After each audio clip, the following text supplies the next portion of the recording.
ஓம் நம சிவாய. எல்லோரும் இன்புற்றிருக்க நினைப்பதுவே அல்லாமல் வேறொன்றும் அறியேன் பராபரமே. ராஜ வாழ்க்கையை ஆரம்பிக்க போகும் மிதுன ராசி நண்பர்களுக்கும் தோழிகளுக்கும் பிள்ளைகளுக்கும் பெரியோர்களுக்கும் அன்பு வணக்கம். இந்த வீடியோல இந்த வாழ்க்கையை நரக வாழ்க்கையை வாழ்ந்துகிட்டு இருக்கீங்க. பல கனவுகளோட, பல எதிர்பார்ப்புகளோட, பல ஆசைகளோட, பல லட்சியத்தோட வாழ்க்கையை ஆரம்பிக்கிறவங்க மிதுன ராசி நண்பர்களும் தோழிகளும். ஆனா வாழ்க்கை அவ்வளவு எளிதா தொடங்குறது இல்ல, வாழ்க்கை அவ்வளவு எளிதா பயணம் செய்யறது இல்ல.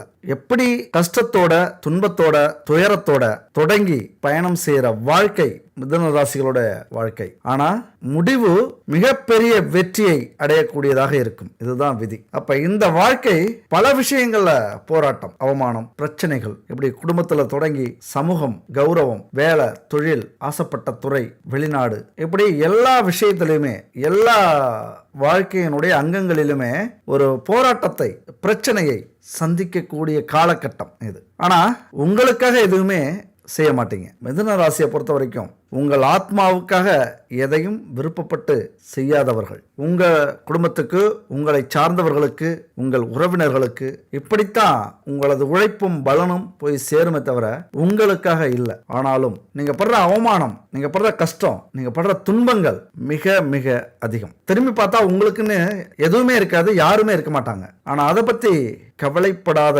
உள்ளம். நல்லாவே தெரியும் இந்த உலகத்தின் தன்மையை, மனித வாழ்க்கையை நன்கு புரிந்து கொண்டவர்கள்.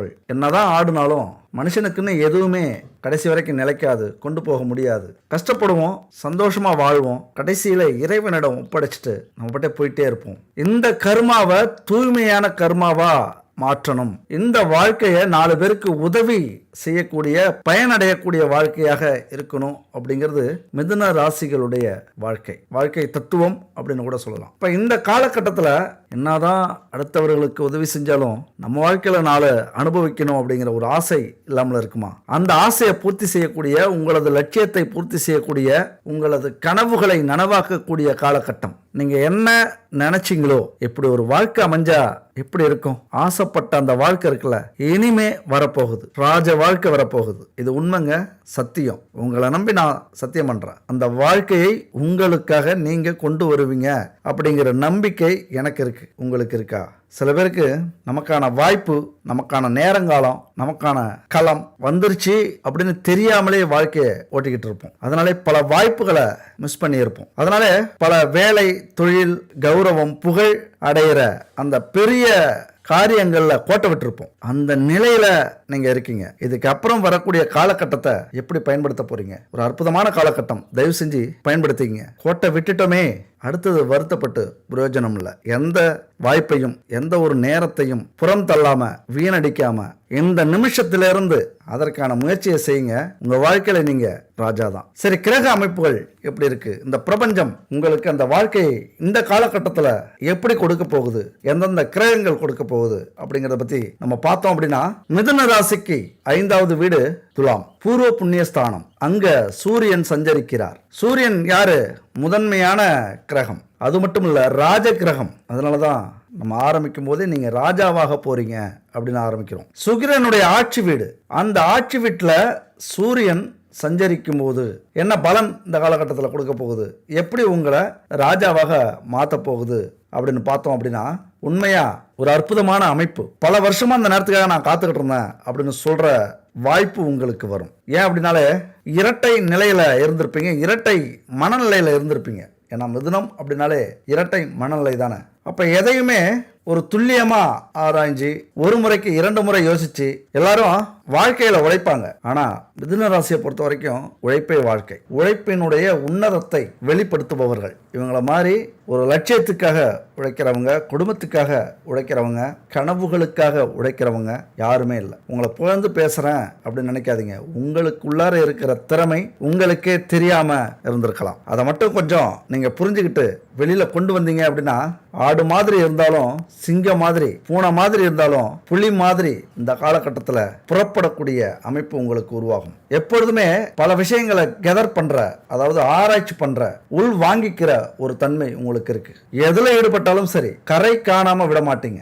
அந்த தேடல் இருந்துகிட்டே இருக்கும். ராத்திரி 2-3 மணி வரைக்கும் என்ன தகவல், இந்த உலகத்துல எப்படி நியூஸ் போயிட்டு இருக்கு பார்த்துட்டு தான் தூங்குவீங்க. பகலை விட இரவை ரொம்ப பிடிக்கும். இரவுல தான் அதிக கஷ்டப்படுவீங்க, அதிக உழைப்பீங்க. உங்க ராசிக்கு அதிபதி புதன். புதன் அதிபதி அப்படின்னாலே புத்திக்குத்தான் வேலை அதிகம். உடல் உழைப்புக்கு வேலை அதிகம் இல்ல, புத்திக்கு வேலை அதிகம், மூளைக்கு வேலை அதிகம். அப்ப கொஞ்சம் உழைக்க ஆரம்பிச்சாலும் மிகப்பெரிய புகழை உங்களால அடைய முடியும். எந்த ஒரு வேலையாக இருந்தாலும் தொழிலாக இருந்தாலும். தயவு செஞ்சு எனக்கு ஒரு வேலை தெரியல, ஒரு தொழில் என்ன செய்யறதுன்னு தெரியல, வெளிநாட்டுக்கு போகணும்னு ஆசையா இருக்கு, ஆனா என்ன வேலைக்கு போறதுன்னு தெரியல, எந்த துறையை தேர்ந்தெடுக்கணும் அப்படின்னு தெரியல, ஒருபோதும் குழம்பாதீங்க. ஒரு ஜாதகத்தை எடுத்துட்டு போயிட்டு ஒரு நல்ல அனுபவம் உள்ள ஜோசியத்தை காட்டுங்க. கண்டிப்பா உங்க ஜாதகத்தை ஆராய்ச்சி இந்த தொழில் நீங்க செஞ்சா உங்களுக்கு வாழ்க்கை முழுவதும் வளம் பெறுவீர்கள் அப்படின்னு சொல்லிட்டாங்க அப்படின்னா அந்த தொழிலை தேர்ந்தெடுங்க.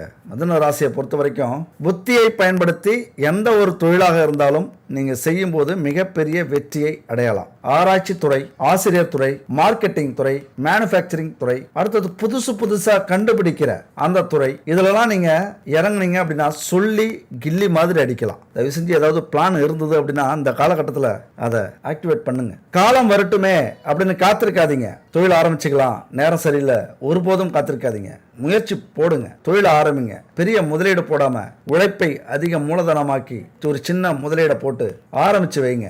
நல்லதோ கெட்டதோ சீக்கிரம் அனுபவம் கிடைச்சி நல்ல லாபத்தை சம்பாதிக்கக்கூடிய காலகட்டம் இது இல்லையா? அந்த நாலேஜை உங்களுக்கு உருவாக்கி தரும். காலத்தை வீணடிக்க கூடாது. எப்போதுமே பொறுமை அவசியம், நிதானம் அவசியம். ஆனா தாமதம் நம்ம வாழ்க்கைக்கு வெற்றியை தள்ளி போட வைக்கக்கூடிய விஷயம். எப்போதுமே தாமதப்படுத்தக்கூடாது. எல்லாமே ரெடியா இருக்கு, ஆனா ஏதோ ஒரு காரணத்தை சொல்லிக்கிட்டே நம்ம பயத்திலேயே நம்ம தள்ளி போட்டுக்கிட்டு இருக்கோம் அப்படின்னா அதுதான் நம்ம வாழ்க்கைக்கு வெற்றி தள்ளி போட்டுக்கிட்டே இருக்கோம் அப்படின்னு அர்த்தம். உங்கள் அதிபதியை பொறுத்த வரைக்கும் எதையாவது தேடிக்கிட்டே இருக்கிற ஒரு கிரகம். இந்த நேரத்தில் தேடினீங்க அப்படின்னா உங்கள் வாழ்க்கைக்கான வெற்றி வெகு தூரம் இல்லை அப்படின்னு தான் அர்த்தம். அதுபோல வஞ்சனையே இல்லாம வேலையையும் தொழிலையும் செய்யக்கூடியவர்கள். ஆனா இன்னைக்கு வேலை இல்லாம அந்த வேலையை விட்டு ஒதுங்கி வீட்டில் இருக்கீங்க. தொழில நஷ்டம் அப்படிங்கிறதால சோர்ந்து போயிருக்கீங்க. எவ்வளவுதான் முயற்சி பண்ணாலும் ஒரு அதீத லாபத்தையோ ஒரு பொருளாதாரத்தையோ அடைய முடியல. இது குடும்பத்திலையும் பிரச்சனை. கடன் அதிகமாக இருக்கிறதுனால அந்த கடனை அடைக்கக்கூடிய எதையாவது செய்யணுங்கிற கட்டாயம்.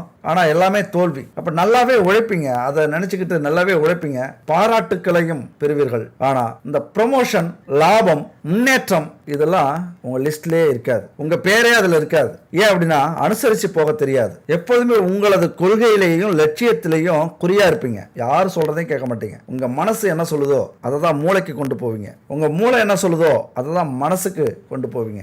செயல்படுத்த ஆரம்பிப்பீங்க. 1000 பேர் சொன்னாலும் அப்படியா, நல்ல ஐடியாவா தான் இருக்கு, அப்படியா, நல்ல ஐடியாவா தான் இருக்கு, சரி பார்க்கலாம், அதோட சரி. உங்களுக்கு என்ன தோணுதோ அதை கண்டிப்பா செய்வீங்க. கடைசி வரைக்கும் தோத்தாலும் ஜெயிச்சாலும் செஞ்சுக்கிட்டே இருப்பீங்க. அப்போ இந்த காலகட்டத்தில் முன்னேற்றம் இருக்காது, வளர்ச்சி இருக்காது, ப்ரொமோஷன் இருக்காது, அதுபோல் பதவி உயர்வு, சம்பள உயர்வு இதெல்லாம் இதுவரைக்கும் இருந்திருக்காது. இப்போ முயற்சி பண்ணுங்க. உங்களை எல்லா விதத்திலையும் தூக்கிவிடக்கூடிய ஒரு காலகட்டம். ஏன் அப்படின்னா 2ஆம் இடமான வாக்குஸ்தானத்துக்கு அதிபதி சந்திரன் வருகிறார். நீங்கள் எது பேச ஆரம்பித்தாலும் அதில் ஒரு தத்துவம் இருக்கும், அதில் ஒரு காரணம் இருக்கும், அதில் உங்களுக்கு கொடுக்கக்கூடிய பயன் இருக்கும். எல்லாரும் திரும்பி பார்ப்பாங்க நீங்கள் பேச ஆரம்பிச்சிட்டாலே. தத்துவ மழையா பொழிவீங்க. ஏன்னா இருக்கிறது யாரு? அதிபதி புதன், புத்திக்கு அதிபதி. அருவி மாதிரி கொட்டும். யாராவது உங்களை புகழ்ந்து பேசிட்டாங்க அப்படின்னா நிறைய கொட்டிக்கிட்டே இருக்கும். அது ஒரு பல்கலைக்கழகம் மாதிரி. அவ்வளவு பாடங்கள் உங்கள்கிட்ட இருந்து கற்றுக்கலாம், உங்கள் வார்த்தையிலேருந்து கற்றுக்கலாம். உங்களுக்கு இருக்கிற அந்த மூளைக்கு ரொம்ப தெளிவாக துல்லியமாக யோசிக்கக்கூடிய மூளை. இதை எங்கே பயன்படுத்தணும் அப்படின்னா வேலையிலையும் தொழிலையும் பயன்படுத்தணும். நீங்கள் முயற்சி பண்ணீங்க அப்படின்னா உங்களது திறமையால் நம்பர் 1 இடத்துக்கு வரலாம், கொடி கட்டி பறக்கலாம். உங்கள் திறமைக்கான வேலை இல்லையா, வெளியில் வாங்க. உங்கள் திறமைக்கான வேலை எது கண்டுபிடிங்க, அங்கே சேருங்க. உங்கள் புகழ் இந்த காலகட்டத்தில் வெளியில் வரப்போகுது. காலத்தை வீணடிக்காதீங்க. யாரும் மனசையும் புண்படுத்தாமல் பேசுவீங்க. அதனால் உங்களுக்கு சீக்கிரம் இந்த ப்ரொமோஷன், பதவி உயர்வு இதெல்லாம் கிடைக்க போகுது. வருத்தப்படாதீங்க, சோர்ந்து போயிருக்காதீங்க.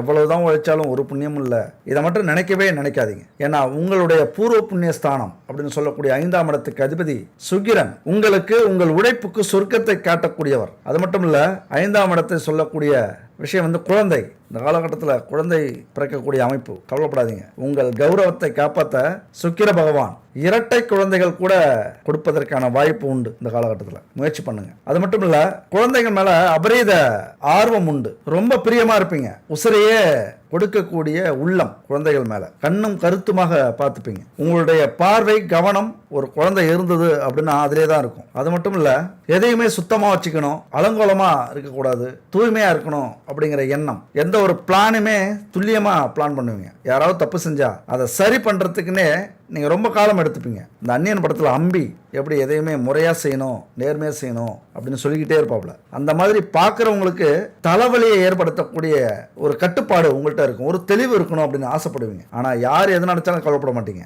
அதுவே உங்களை உங்க வாழ்க்கையில தூக்கிவிட போகுது. அதுபோல 11ஆம் இடத்துக்கு அதிபதி சூரியன், மேஷ ராசியில ராகு வருகிறார். அது ஒரு லாபஸ்தானம், உங்களுக்கு மூத்த சகோதர ஸ்தானம், தொழிலையும் வேலையிலையும் ஏற்படக்கூடிய லாபங்களை சொல்லக்கூடிய இடம். அப்ப அபரிதமான லாபத்தை கொடுக்கக்கூடிய இடம். எப்படி லாபம் கிடைக்கும் அப்படின்னா, நீங்க செய்யக்கூடிய தொழில் உங்களை போராட வைத்து வெற்றி பெற வைக்கும். ஏன் அப்படின்னா, மேஷராசிக்கு அதிபதி செவ்வாய், செவ்வாய்க்கு கடவுள் முருகப்பெருமான். அழகென்ற சொல்லுக்கு முருகா மட்டும் இல்ல, வீரத்துக்கும் முருகன் தான். போராட்ட காலத்துல பின்னாடி அரசனாக நிற்கக்கூடியவர் அல்ல, தளபதியாக வீரர்களாக நின்று போரிடக்கூடியவர்கள். கலகக்காரகர் அப்படின்னு சொல்லலாம், இரத்தக்காரகன். உங்களுடைய இரத்தமும் வீரமும் இந்த நேரத்தில் அபரிதமான ஒரு ஆர்வத்தில் இருக்கும், ஒரு கிளர்ச்சி உருவாகி இருக்கும். நீங்கள் முயற்சி பண்ணீங்க அப்படின்னா அந்த லாபத்தை சீக்கிரம் கொண்டு வரலாம். அப்போ 11ஆம் வீட்டில் ராகு இருக்கிறதுனால உங்களது எண்ணங்களை பிரம்மாண்டமாக்கும், அந்த எண்ணத்தை வச்சு உழைக்க வைக்கும். நீங்கள் என்ன தொழில் செய்கிறீங்களோ அதில் உங்களை முன்னேற்ற வைக்கும், மிகப்பெரிய இடத்துக்கு கொண்டு போகும். அப்போ உங்களுடைய எண்ணத்துக்கும் செயலுக்கும் குடும்ப உறுப்பினர்கள் துணையாக இருப்பாங்களா அப்படின்னா, நீங்கள் எதெல்லாம் நினச்சி உங்கள் குடும்பத்துக்காகவும் உங்கள் துணைக்காகவும் உங்கள் குழந்தைகளுக்காகவும் உங்கள் உறவுகளுக்காகவும் செய்கிறீங்களோ அதற்கான முழு பலனும் அதற்கான முழு மரியாதையும் உங்களுக்கு கிடைக்காது. திருமண வாழ்க்கையை பொறுத்த வரைக்கும் கொஞ்சம் மேலோட்டமா தான் நீங்க இருப்பீங்க, ஆனா மனசுல மரியாதை இருக்கும், மனசுல ஒரு நல்லெண்ணம் இருக்கும் அவங்கள பத்தி. ஆனா அவங்கள புரிஞ்சுக்க மாட்டாங்க. யாரையுமே நீங்க மதிக்கல அப்படின்னு தான் அவங்கள சொல்லுவாங்க. குடும்பத்துல எந்த பிரச்சனை வந்தாலும் முங்கால வருது அப்படின்னு நினைப்பாங்க, அப்படின்னு சொல்லுவாங்க. உண்மையா சொல்லப்போனா விட்டு கொடுத்து போகணும்னு நீங்க நினைச்சாலும் உங்க சூழ்நிலை உங்களை விட்டு கொடுக்க வைக்காது. வேலையா இருந்தா சொல்ல வேண்டியதில்லை, பெரிய பிரளயமே நடக்கும் வேலையில. தொழிலும் அப்படிதான். அங்க நீங்க என்ன செய்வீங்க தெரியுமா, உங்க சைடுல இருந்து சரியா இருக்கணும் அப்படின்னு நினைப்பீங்க. இந்த அதிகாரிக்கு பயந்து ஒரு வேலை செய்யறது, இந்த அக்கம் பக்கத்துல வேலை செய்யறவங்க நம்மள என்ன நினைப்பாங்களோ அப்படின்னு நினைச்சுக்கிட்டு வேலை செய்யறது, இந்த காக்கா பிடிக்கிறது அலுவலகத்துல, அது மாதிரி தொழில அநியாயத்துக்கு சம்பாதிக்கிறது, அநியாயத்துக்கு லாபத்தை வச்சு விற்கிறது, அல்லது பிசினஸ் பண்றது, அல்லது கலப்படமான பொருள் சேர்க்கிறது, இதெல்லாம் தொழிலை பொறுத்த வரைக்கும் சுத்தமா இருக்கணும் அப்படின்னு நினைப்பீங்க. இந்த சுத்தம், உண்மை, நேர்மை இதுவே உங்களுக்கு பெரிய பிரச்சனையா வரக்கூடிய அமைப்பு இந்த காலகட்டத்தில். இதனால கண்டிப்பா நீங்க பிரச்சனையை சந்திச்சிருப்பீங்க, தொழில் நஷ்டமா இருக்கும், வேலையை விட்டு நீங்க இருப்பீங்க, இல்ல குடும்பத்துல பிரச்சனையாகி பிரிஞ்சிருப்பீங்க, வெளிநாட்டில இருந்து திரும்ப வந்திருப்பீங்க, அல்லது எந்த துறையாக இருந்தாலும் அந்த துறையில இருந்து நீங்க விலக்கி வைக்கப்பட்டிருப்பீங்க. ஏன்னா உங்களது உண்மைக்கும் நேர்மைக்கும் உழைப்புக்கும் கிடைச்ச பரிசு. இதே தான் உங்க குடும்பத்திலையும் நடக்கும். உங்களை புரிஞ்சிக்க மாட்டாங்க, அப்பதான் நீங்க சோர்ந்து போய் துவண்டு போயிடுவீங்க. நம்முடைய வாழ்க்கையில இந்த அவமானம், துன்பம், கஷ்டம் இதெல்லாம் மாறி மாறி வரக்கூடியது. இரவும் பகலும் மாறுறது மாதிரி. எப்பவுமே வாழ்க்கையில துன்பம் இருந்தா வருத்துரும், எப்போதுமே வாழ்க்கையில இன்பம் இருந்தா திகட்டிடும். அதனாலதான் இன்பமும் துன்பமும் மாறி மாறி நம்ம வாழ்க்கையில வந்துகிட்டே இருக்கு. வாழறதுக்கு ஒரு பிடிப்பையும் கொடுக்கக்கூடியது அதுதான். இருந்தாலும் சில நேரத்துல வாழ்க்கையில இருக்கிற கஷ்டங்களை நினைச்சு நினைச்சு மனம் வருத்தம் அடையும் போது இந்த விஷயத்தை மட்டும் ஞாபகம் வச்சுக்கோங்க. எப்பயாவது மலை ஏறி இருக்கீங்களா? கடினமா மலை ஏறிட்டு மலை உச்சியில போய் நின்று அந்த அற்புதமான காட்சியை பார்த்தோம் அப்படின்னா எப்படி இருக்கும்? சொர்க்கமே தெரியுமா? அவ்வளவு கஷ்டப்பட்டு மலை ஏறி இருப்போம், எல்லாத்தையும் மறந்துடுவோம். அது ஒரு அழகான காட்சியா மலைக்கு மேல இருக்கும். அந்த இயற்கையை ரசிக்கிறதுக்கு 1000 கோடி கண்கள் வேணும் அப்படின்னு நினைப்போம். ஏறி வந்த பாதையே மறந்துடுவோம். இது 100க்கு 100 உண்மைங்க. நாங்க ஒரு டூருக்கு போயிருந்தோம், மூணாறு இரவிக்குளம் நேஷனல் பார்க். எத்தனை பேர் போயிருக்கீங்கன்னு தெரியல. மூணாருக்கு போனீங்க அப்படின்னா கண்டிப்பா இரவிக்குளம் நேஷனல் பார்க்கு போயிட்டு வாங்க. பெரிய பெரிய ஃபாரின் எந்தெந்த நாட்டுக்கெல்லாம் போனா அந்த மாதிரியான காட்சி கிடைக்குமோ அப்படி அங்க எங்களுக்கு கிடைச்சது. ஆனா அந்த மலை ஏறும்போது நாங்க பட்ட கஷ்டம் இருக்கு, ரொம்ப கஷ்டம். ஏண்டாப்பா வந்தோம் அப்படின்னு கூட நினைச்சிட்டோம். பாதி வழியில திரும்பி போயிடலாமான்னு கூட நினைச்சோம். ஆனா அங்க போனதுக்கு அப்புறம் தான் தெரியுது இன்னும் எவ்வளவு தூரம் வேணாலும் இதுக்காக நடக்கலாம் அப்படின்னு. இது ஒரு ரியல் இன்சிடென்ட்ங்க. அதுதான் வாழ்க்கை. இதை மட்டும் நீங்க புரிஞ்சுக்கங்க. ஒரு சின்ன ஸ்டோரி. குரு சீடர்கள் கேள்விப்பட்டிருப்பீங்க. எப்போதுமே ஒரு 10 பேருக்கு குரு வந்து பாடம் எடுத்துக்கிட்டே இருப்பார். அவங்க இறை வழிபாட்டுக்காக ஒரு நாட்டில இருந்து இன்னொரு நாட்டுக்கு, ஒரு ஊர்ல இருந்து இன்னொரு ஊருக்கு போறது உண்டு. அப்படி போகும்போது ஒரு 10 சீடர்களோட குரு போறாரு. சில நாட்கள் உணவு தண்ணி இதெல்லாம் கிடைக்குது போற வழியில. ஒரு நாள் சுத்தமாவே கிடைக்கல, தண்ணி கிடைக்கல, தாகம் அதிகமா இருக்கு, சாப்பாடு கிடைக்கல, பசி அதிகமா இருக்கு, நடக்க முடியல, சோர்வு. ஏதாவது ஒரு இடத்தை பார்த்து நம்ம ஓய்வு எடுக்கலாம் அப்படின்னு நினைக்கிறாங்க. இருட்டும் ஆயிடுச்சு. கடைசி வரைக்கும் அன்னைக்கு ஃபுல்லா அவங்களுக்கு தண்ணியும் சாப்பாடும் கிடைக்கல. ஒரு இடத்துல போய் உறங்க போறாங்க நைட்ல. அப்ப படுக்கும்போது அந்த குரு சொல்றாரு, எல்லாம் கொடுத்த இறைவனுக்கு நன்றி அப்படின்னு சொல்லிட்டு படுக்கிறார். அப்ப அதுல ஒரு சீடர் எழுந்திருச்சு பொறுக்க முடியாம கேட்கிறாப்ல, பசி தாகத்தெல்லாம் பொறுக்க முடியாம, குருவே எதுவுமே இன்னைக்கு நமக்கு கிடைக்கல, பசிக்குது உணவு கிடைக்கல, தாகம் எடுக்குது தண்ணி கிடைக்கல, ஒரு ஓய்வு எடுக்கிறதுக்கு ஒரு வீடு கூட கிடைக்கல, ஆனா எல்லாமே இன்னைக்கு கொடுத்த இறைவனுக்கு நன்றின்னு சொல்றீங்களே அப்படின்னு கேட்கிறாப்ல. அந்த சீடன் கேட்ட கேள்விதான் எல்லாருடைய மனசுலயும் இருந்தது, மற்ற சீடர்களுக்கும். ஆனா அந்த குரு சொன்ன பதில், அந்த ஒரு வார்த்தை கேட்டு எல்லா சீடர்களுக்குமே அந்த நேரத்துல அந்த பசி தாகம் உடல் அசதி எல்லாமே போயிடுச்சான். அப்படி அந்த குரு என்ன சொல்லியிருப்பார் கொஞ்சம் சிந்திச்சு பாருங்க. இந்த வீடியோட கடைசியா நம்ம பார்க்கலாம். சரி, அதுபோல அடுத்தது மிதுன ராசியில செவ்வாய், இது 11வது பாவம். அதான் சொன்னேன், எவ்வளவு கஷ்டங்கள் வந்தாலும் நன்றி சொல்ல பழகுங்க, அப்ப இன்பத்தை அள்ளி கொடுக்க போகிறார் அந்த முருகன். எப்பொழுதுமே நமக்கு ஒருத்தவங்க உதவி கேட்கறாங்க அப்படின்னா அவங்கள பிடிக்காது, உதவி கேட்காம இருக்காங்கல்ல அவங்களதான் நமக்கு பிடிக்கும், அவங்களதான் நம்ம வழிய போய் உதவி பண்ணுவோம், கொடுப்போம். அப்படித்தான் உதவின்னு கேட்கறத விட கஷ்டத்தையும் நீங்க உதவியா நினைச்சு நன்றி சொல்றீங்க அப்படின்னா இன்பத்தையும் லாபத்தையும் முன்னேற்றத்தையும் உங்களுக்கு உதவியா செய்வார் செவ்வாய் பகவான். அடுத்தது மகர ராசியில சனி வக்ர நிவர்த்தி அடைகிறார். உங்களுக்கு மகர ராசி எந்த இடம்? 9ஆம் இடம், 9ஆம் பாவமாக வருகிறது. பிதுர் பாக்கிய ஸ்தானம், பூர்வ புண்ணிய ஸ்தானம். அது மட்டும் இல்ல தகப்பனாருடைய நிலையை சொல்லக்கூடிய இடம். அப்ப யோகம் உங்களுக்கு இந்த காலகட்டத்தில் அற்புதமா இருக்கு. பூர்வீக சொத்து வரக்கூடிய அமைப்பு உண்டு, தந்தை வழியில் அதுவும் சொத்து வரும். அப்ப அந்த சொத்து கிடைக்குது அப்படின்னா ஏதாவது உங்களால முடிஞ்ச ஒரு பரிகாரத்தை அல்லது கோவிலுக்கு போறது, ஒரு 4 பேருக்கு உதவி செய்யறது, அந்த சொத்துக்காக 4 பேருக்கு உதவி செய்யுங்க, அந்த சொத்து நிலைச்சிருக்கும். இதுக்கப்புறம் எந்த பிரச்சனையும் இல்லாம இருக்கும் இந்த காலகட்டத்தில், அது செய்யுங்க. அடுத்த பொருளாதார நிலைதான் சிறப்பா இருக்க போகுது. ராசியிலே செவ்வாய் இருக்கிறதுனால ரொம்ப வார்த்தையில கவனம் இருக்கணும். புதன் 4ஆம் வீட்டில் சுக்கிரனோடு இணைஞ்சிருக்கிறார். பூர்வீக சொத்துல சிக்கல் இருந்தாலும் அது விலகும் காலம் இது. சுப விரயம் அதிகமா ஏற்படும். அஷ்டம சனியாக இருந்ததுனால சனி வக்ர நிவர்த்தி அடையறதுனால அஷ்டம சனியின் தாக்கம் நீடிக்கலாம், ஆனா எச்சரிக்கை தேவை. அப்ப அதெல்லாம் எங்கெங்க பாதிப்பு நமக்கு கொடுக்கும் அப்படின்னா குடும்பத்துல கொடுக்கும். எவ்வளவு சம்பாதிச்சாலும் திருப்தி அடைய மாட்டாங்க. அப்ப உங்களுடைய அந்த திறமையால வாக்கு வன்மையால இப்படிதான் நீங்க ஒவ்வொரு பிரச்சனையையும் கடக்க வேண்டியது இருக்கும். லாபத்தை இந்த காலகட்டத்தில் அதிகரிக்க வாய்ப்பு இருக்கு. தொழில் செய்யக்கூடியவர்கள் இந்த ஒப்பந்தம், வேலையாட்களை அமர்த்துறது இதெல்லாம் கொஞ்சம் எச்சரிக்கையோடு இருங்க. அதே நேரத்தில் வேலையாட்களுக்கு கொடுக்கக்கூடிய சம்பளம் எதையுமே பாக்கி வைக்காதீங்க, அவர்களுடைய மன வருத்தத்தை நீங்க வாங்கிக்காதீங்க. ஏன்னா அஷ்டம சனி அப்படின்னா வேலையாட்களை குறிக்கக்கூடியது சனி பகவானின் காரகத்துவம். முதலாளியை விட சனி பகவானுக்கு வேலையாட்களை பிடிக்கும். அப்போ அவங்களுக்கு நீங்கள் எந்த அளவுக்கு உண்மையாக இருக்கீங்களோ, உதவிகள் செய்கிறீங்களோ, அவங்களுடைய உழைப்புக்கேற்ற வருமானத்தை கொடுக்குறீங்களோ அந்த அளவுக்கு சனி பகவான் உங்களை உயர்த்தி விடுவார், சந்தோஷப்படுவார். பரவாயில்ல, நம்ம ஆளுக்கு சரியாக உழைப்புக்கேற்ற ஊதியம் கொடுக்குறாப்புல, செய்ய வேண்டியதை செஞ்சிருவோம். இதுதான் சனி பகவான். ஆனால் அதே நேரத்தில் எதிரிகள் தொழிலையும் குடும்பத்திலையும் எப்படி இருப்பாங்க அப்படின்னா செம்மையாக வச்சு செய்யறதுக்கு காத்திருக்காங்க. ஏன் அப்படின்னா உங்களது லட்சியம், முன்னேற்றம், நேர்மை, உண்மை இதெல்லாமே ஒரு பெரிய காரணம் எதிரிகள் உருவாகிறதுக்கு. உங்களது வளர்ச்சி முதல்ல பிடிக்காது, உங்களை வீழ்த்த தயாராகிட்டு இருக்காங்க. உங்களை எதிரியா நினைக்கிறதுக்கு காரணம் என்ன தெரியுமா? நேர்மை, உண்மை, உழைப்பு. அதுல போட்டி, பொறாமை அதிகம். அதுக்காக உங்களது வாழ்க்கைய உங்களுக்காகவே உங்க கூட பிறந்த இந்த குணத்தை விட்டுறாதீங்க. உண்மையை சொல்லி நன்மையை செய்தால் உலகம் உன்னிடம் மயங்கும், நிலை உயரும் போது பணிவு கொண்டால் உயிர்கள் உன்னை வணங்கும். உண்மை என்பது அன்பாகும், பெரும் பணிவு என்பது பண்பாகும். இந்த 4 கட்டளை அறிந்த மனதில் எல்லா நன்மையும் உண்டாகும். 6 மனமே யாரு, அந்த ஆண்டவன் கட்டளை யாரு, சேர்ந்து மனிதன் வாழும் வகைக்கு தெய்வத்தின் கட்டளை யாரு, தெய்வத்தின் கட்டளை யாரு.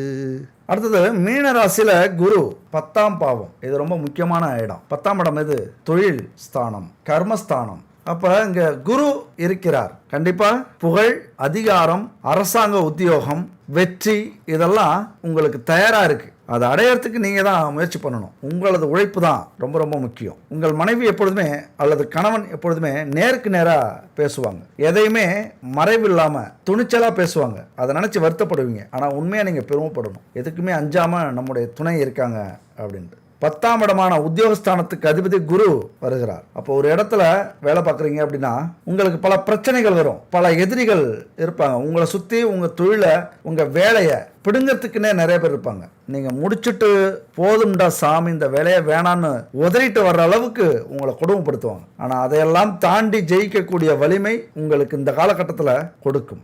எந்த ஒரு ஜாதகத்திலையும் குரு இருக்கிற இடம் மிக முக்கியமான இடம். அதை வச்சுதான் குலதெய்வ அனுக்கிரகம் இருக்கா, முன்னோர்களுடைய ஆசீர்வாதம் இருக்கா, இதெல்லாம் கணிக்க முடியும். யாருக்கெல்லாம் குலதெய்வ ஆசீர்வாதம் இல்லையோ அவங்கெல்லாம் வாழ்க்கையில பிறப்பிலிருந்து இறப்பு வரைக்கும் உறவினர்கள் மூலமாகவும் சொந்தங்கள் மூலமாகவும் சமூகத்தின் மூலமாகவும் எந்த ஒரு உதவிகளையும் பயனையும் அனுசரிப்பையும் நன்மைகளையும் ஆதாயங்களையும் பயன்களையும் பெறவே முடியாது.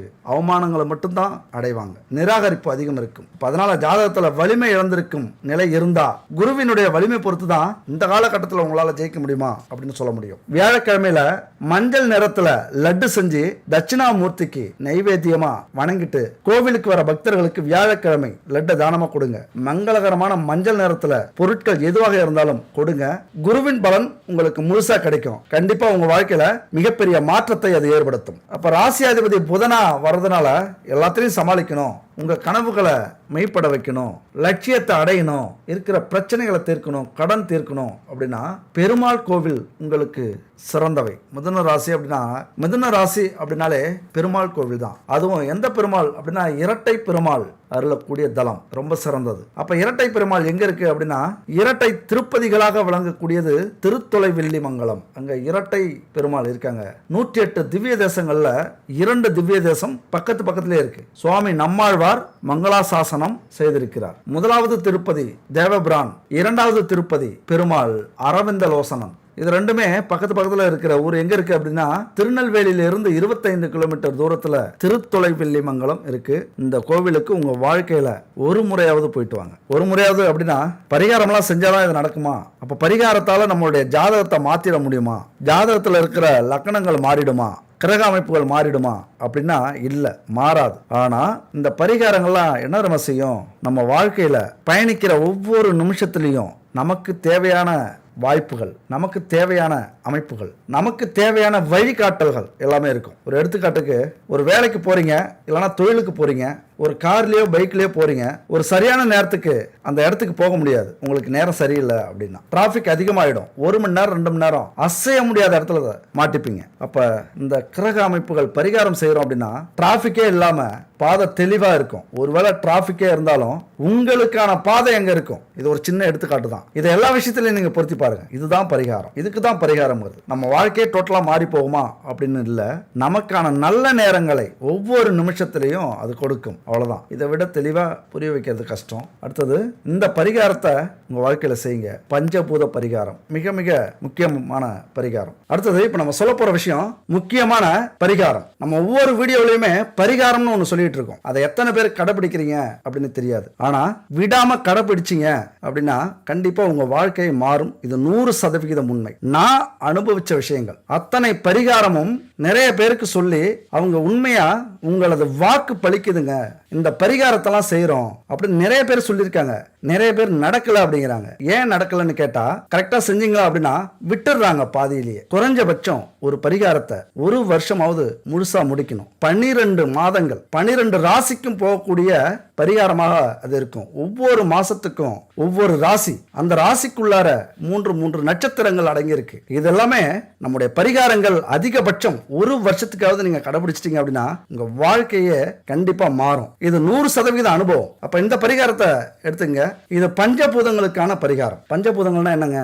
நம்முடைய உடல் ஆன்மா ரெண்டுமே பஞ்சபூத சக்தியால ஆதிக்கம் செலுத்தப்பட்டிருக்கு. அப்ப பஞ்சபூதங்கள் அப்படின்னு சொல்லக்கூடியது நீர், நிலம், காற்று, ஆகாயம், நெருப்பு. அப்ப இந்த பஞ்சபூதங்கள் நம்முடைய ஒவ்வொரு செயலிலும் வேலையிலும் தொழிலிலும் பரவி இருக்கு. அதை சார்ந்துதான் நம்ம எதையுமே செய்யறோம். அப்ப இதை எல்லாத்தையும் சமநிலையில நம்ம வச்சிருந்தா மட்டும்தான் தொழிலையோ வாழ்க்கையிலயோ முன்னேற முடியும். ஏதாவது ஒண்ணுக்கு ஒண்ணு அதிகமாச்சு அல்லது குறைஞ்சது அப்படின்னா பல விஷயத்துல நஷ்டம் அடைவோம், பிரச்சனையை சந்திப்போம், விபத்துகள் ஏற்படும். அதனால நம்ம வாழ்க்கையை பறிகொடுக்கக்கூடிய நிலைக்கு ஆளாகும். நிறைய தொல்லைகள், தொந்தரவுகள் ஏற்படும். அப்ப இந்த உலகமே இயங்கிறதுக்கு காரணம் இந்த பஞ்சபூதங்கள் தான். இதெல்லாம் புராணங்கள்ல சொல்லப்பட்டது. புராணங்கள் அப்படின்னா சும்மா இல்ல, நம்முடைய முன்னோர்கள் அவர்களுடைய சக்தியை பயன்படுத்தி இதெல்லாம் கண்டுபிடிச்சிருக்காங்க. அப்ப மனிதனுக்கு பஞ்சபூதங்கள் அப்படின்னா 5 குணங்கள், 5 புலன்கள், 5 மனித மேம்பாடுகள், இதையெல்லாமே சொல்லக்கூடியது, இதுல ஆதிக்கம் செலுத்தக்கூடியது. அப்ப பஞ்சபூத சக்திகளை 5 மூர்த்திகள், பிரம்மன், உருத்திரன், மகேஸ்வரன், சதாசிவன், விஷ்ணு, இந்த 5 பேரும் ஆட்கொண்டிருக்கிறார்கள். பஞ்சபூத சக்திகளான பராசக்தி, ஆதிசக்தி, இச்சாசக்தி, கிரியாசக்தி மற்றும் ஞான சக்திகள், இதெல்லாமே பஞ்சபூத சக்திகள். அப்ப இவைகளுக்கான பரிகாரங்களையும் மந்திரங்களையும் நம்ம செய்யும்போது இந்த பஞ்சபூத சக்திகள் நமக்கு ஆட்டோமேட்டிக்கா கிடைக்கும், சமநிலையில இருக்கும். அதனாலதான் இந்த பஞ்சபூத பரிகாரம்ங்கிறது உங்க வாழ்க்கையில கண்டிப்பா மிக மிக முக்கியமானது. இது வரைக்கும் எந்த பரிகாரத்தை நீங்க கடைசி வரைக்கும் செய்றீங்களோ இல்லையோ, இந்த பஞ்சபூத பரிகாரத்தை செய்யுங்க. பஞ்சபூத சக்திகள் நமக்கு கிடைச்சாலே எல்லாத்துலயும் நம்ம கில்லியா மாறிடுவோம், கெத்தாயிடுவோம். அவ்வளவு சக்தியும் நமக்கு நம்முடைய மனசையும் உடம்பையும் தெளிவுபடுத்தும். அதுக்கு என்னென்ன தேவைகள் அப்படின்னு பாத்தீங்கன்னா, பஞ்சகவ்ய விளக்கு, பஞ்சகவ்ய சாம்பிராணி, பஞ்சகவ்ய அகர்பத்தி, பஞ்சதீபத்திரி, பஞ்சதீப எண்ணெய், இது எல்லாமே பஞ்சபூதங்களை தன்வசப்படுத்தக்கூடிய பொருட்கள். இந்த 5 பொருளும் உங்க வீட்டுல பரிகாரம் செய்யற காலகட்டம் மட்டும் இல்ல, எப்போதுமே இருந்ததுன்னா உங்க வீட்டுல அவ்வளவு சக்தி கிடைக்கும், பஞ்சபூத சக்திகள். அப்ப இந்த பஞ்சகவ்ய விளக்கு, சாம்பிராணி, அகர்பத்தி எல்லாம் எப்படி செய்யறாங்க அப்படின்னா, பசுமாட்டிலிருந்து எடுக்கக்கூடிய நெய், தயிர், பால், சாணம், கோமியம், இதுல இருந்து தயாரிக்கக்கூடியது பஞ்சகவ்ய விளக்கு, சாம்பிராணி, அகர்பத்தி. அதுபோல பஞ்சதீப திரி அப்படின்னா எதுனா, பஞ்சு திரி, நூல் திரி, எருக்கந்திரி, வாழைத்தண்டு திரி, தாமரை திரி, இது பஞ்சதீப திரி. அதுபோல பஞ்சதீப எண்ணெய் எப்படின்னா, வேப்பெண்ணெய், விளக்கெண்ணெய், பசு நெய், சுத்தமான பசு நெய், கடையில் கிடைக்கிற டூப்ளிகேட் நெய் இல்ல, சுத்தமான பசு நெய், இலுப்ப எண்ணெய், தேங்காய் எண்ணெய், இதெல்லாமே கலப்படம் இல்லாத எண்ணெய்களா கலந்த பஞ்சதீப எண்ணெய். அப்ப இந்த பஞ்சபூத பொருட்கள் மிக மிக முக்கியமானது இந்த நவக்கிரக பரிகாரத்துக்கு. அப்ப கடையில கிடைக்கிற இந்த பொருட்கள்லாம் உண்மையா கலப்படம் இல்லாம இருக்குமா அப்படின்னா 100% நம்ப முடியாது. கலப்படம் இல்லாத பொருட்கள் மட்டுமே முழு பலனையும் நமக்கு கொடுக்கக்கூடியது. கடவுளுக்கு தானே அப்படின்னு அலட்சியப்படுத்திட்டு எங்கேயோ கிடைக்கிற பொருட்களை வாங்கி நம்ம பயன்படுத்தணும் அப்படின்னா கண்டிப்பா அதற்கான முழு பலனும் கிடைக்காது. முதல் விஷயம் இதுதான். அப்ப கடையில இதெல்லாம் சுத்தமா கிடைக்குதா அப்படின்னா சந்தேகம்தான். அப்போ உங்களுக்கு சுத்தமான கலப்படம் இல்லாத இந்த பொருட்கள் வேணும் அப்படின்னா குட் பேபியை கனெக்ட் பண்ணுங்க. இந்த நம்பர் தான் 9340688626. இந்த நம்பர் கனெக்ட் பண்ணுங்க. எல்லாமே கலப்படம் இல்லாத சுத்தமான பொருட்களா தயாரிச்சிருக்காங்க, பூஜை பொருட்கள். அது மட்டும் இல்ல, நம்ம குடும்பத்துக்கு தேவையான, ஆரோக்கியத்துக்கு தேவையான கலப்படம் இல்லாத ஹெர்பல், நவ தானியங்கள், இப்படி இயற்கையில கிடைக்கக்கூடிய பொருட்களை வச்சு நிறைய ப்ராடக்ட் தயாரிச்சிருக்காங்க. விருப்பப்படுறவங்க வாங்கி பயன்படுத்துங்க. முக்கியமா இந்த பூஜை பொருட்கள் கலப்படம் இல்லாம இங்க வாங்கிக்கங்க. இல்லைன்னா உங்களுக்கு எங்க கிடைக்குதோ அங்க வாங்கிக்கலாம். இப்ப இந்த பொருளா ரெடி பண்ணிக்கங்க.